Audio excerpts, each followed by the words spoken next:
Om Sahana Vavatu Sahano Bhunaktu Sahaviryam Karvavahai Tejasvinavadhitamustu Ma Vidvishavahai. Om Shanti Shanti Shanti Hari Om. Namaskar. Welcome to Hinduism In Focus. We hear about Bhagwan grace, the Lord's grace, His compassion, His mercy, Dayalu, Kripalu. Let us focus our attention for the next few minutes on the Lord's grace. So long, let us go to the Mahabharata and the Bhagavad Gita. So long as Arjuna had the blessings and company of Bhagwan Krishna, he was a mighty hero. He was able to accomplish many heroic deeds. But once Sri Krishna's mission upon earth was completed and he discarded his mortal body, Arjuna, through body consciousness and attachment, was overcome with sorrow and self-pity. He felt that Sri Krishna had left him, and as a result, he lost all his valor. Arjuna, as a great hero of the people, became a zero. He became very weak and unable to accomplish even the smallest of tasks. During the many battles of the Mahabharata war, Arjuna was able to fight and defeat so many great warriors. He was unconquerable, no matter the odds against him, Ajaya. But the same Arjuna was not able even to vanquish the common robbers who had attacked the women and children who were left under his protection. So weak he had become. What was the reason for this? Until that time, with Krishna by his side, Arjuna had felt great strength. Not recognizing where that strength had come from, he believes that it was his own valor and his own strength that had made him victorious. But this was only his delusion. Arjuna's strength was not his own. That strength and power had been given to him by Bhagwan, that divine supreme power. It was what we say, God's grace. Even though a person may be endowed with great strength, he deludes himself into thinking that it is all due to his capabilities alone. We have been able to undertake many types of activities in our lives because of the divinity inherent within us, and has been providing all our inner strength, sustenance, and power. Ishvara sarva bhutanam hirdeshe arjuna tishtati brahma yan sarva bhutani yatra rudhani mayaya. God is seated in the heart of all creatures, and by his power causes all beings to act. Without this divine power, this cosmic energy, we would not be able to accomplish anything in life. Without this stamp of divinity, not even our smallest undertakings will reach fruition, bears the desired result. That stamp is all important, this stamp of divinity. God has placed his stamp upon us. He has written his name upon our heart, as he did with Hanuman Swami. Let us place the stamp of God, his name, upon our heart. Consider the following example analogy. Suppose you have your beloved child or spouse living abroad, and you wish to send a letter to him. I know nowadays you have email and all these things and so on. Immediately you can speak to them. But consider the function of the post office. You have bought a beautiful and expensive envelope made of colorful paper. You have carefully written a beautiful letter. You have also written the address of your beloved child or spouse on that envelope in colorful decorative script. You have inserted the letter inside the envelope, sealed and posted it. Yet, despite all your great efforts, that letter never reached your child or spouse. Why? Because you do not put a stamp on the envelope. With a stamp affixed to the envelope, a letter can travel thousands of miles and reach its destination. The postal department cares not for all the decorations, ornate letters, colors, and designs.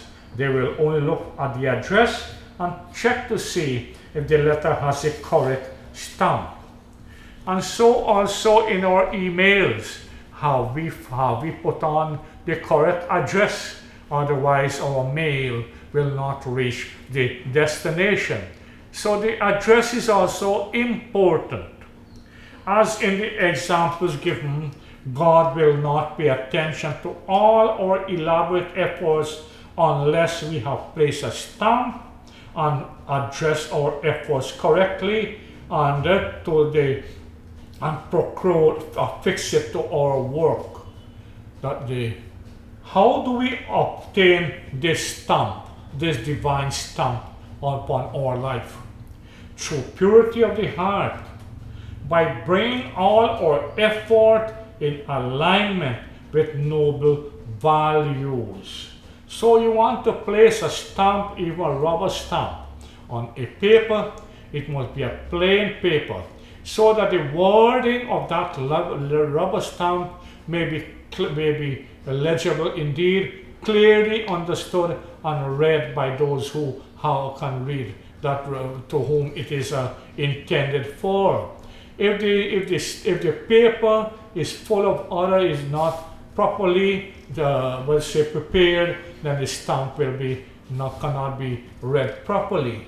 Similarly, our heart must be empty of all other writings, so the Lord's stamp, His name, can be indelibly written thereon. God does not care for all our scholarship, our accomplishments, our wealth and position. God only looks into our heart.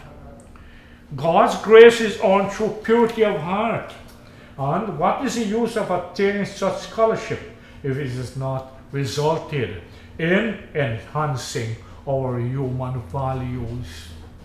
Real education is therefore education in human values.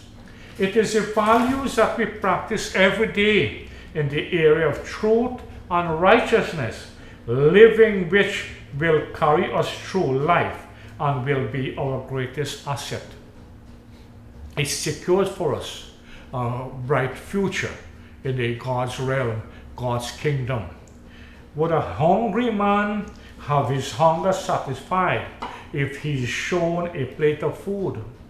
Would a poor man be freed from poverty if he hears stories of wealth?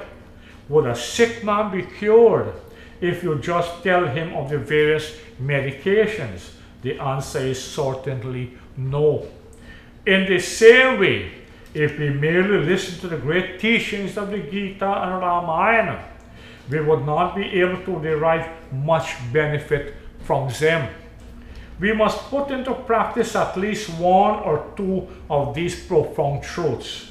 But before these values can be put into practice, we must learn to control our mind and turn it one-pointedly in that direction. Prahalad once said to his father, Hiranyakashipu, "You have been able to conquer so many worlds, but you have not achieved any real victory thereby. You have not been able to conquer yourself." The real victory is the conquest of the inner self. Listen to the Mahabharata. natatha balaviryabhyam jayanti vijigishavaha yatha satyanre shansasyabhyam dharme naivodhyam ev nacha tyaktva dharmam tatha sarve dharmam chodtamam astita yod yadvam annahankara yato dharmas tato jaya. Those who desire victory achieve it not so much by strength and valor as by their qualities of truthfulness, benevolence, and effort, which is strictly righteous. Avoid adharma and basing yourself on best of dharma. Do your duty without ego, ahankara, and without ahankara. Where dharma is, there is victory. Going out in the battle with Ravana. Ravana had no armored vehicle or bodily protection. Vibhishan pointed this out to him. What was Sri Rama's reply? Sunahu sakha kaha kripanidhana tahi jaya hoyi so syandunu sandanu ana sauraja dhiraja tahi zatachaka satya shila dvaja pataka. Listen, friend, Ram said, the chariot or the vehicle that leads one to victory is of another kind. Valor and fortitude are the wheels of that vehicle, while truthfulness and virtuous conduct are its enduring flags and pennants. Strength, discretion, self-control, and benevolence are its four horses, harnessed with the cause of forgiveness, compassion, and evenness of mind. So the worship of God is its skilled charioteer, the driver. Dispassion, his shield, and contentment, his weapon. Charity is his axe, and reason his force, his face lance, his sword, and the highest wisdom his relentless bow. With these weapons we go out in the world and win our victory. So when we become aware of this truth and you recognize unity in all beings, self-control, sense-control become easier. Instead of seeking to control others, we seek to have control over ourselves. Instead of correcting others, we will take charge of our own mind and our own senses. Defects and defaults are in everyone. Then who is to exercise power and authority over whom? It may be our duty to correct someone who has gone astray, but our main focus should be correcting our own efforts. It is said, Sutram sutrasya yo vidyat, savidyat brahmanamahat. He who knows the interlinking thread of the universe knows that supreme being. Mata parataram namiyat kinchidasti dhananjaya mayi sarvam idam protam sutre manigana iva. So like the beads and the flowers have a one common thread. There is nothing besides all of us, all humanity are threaded upon one universal soul, God. There is nothing besides me, Bhagavan Krishna says. Like bees held together by the one thread, this entire creation is threaded upon me. That is how we have this saying, the fatherhood of God, that one common thread, and the brotherhood of man. Please join us once more tomorrow for another in this series, Hinduism in Focus. Om Shanti Shanti Shanti Hari Om.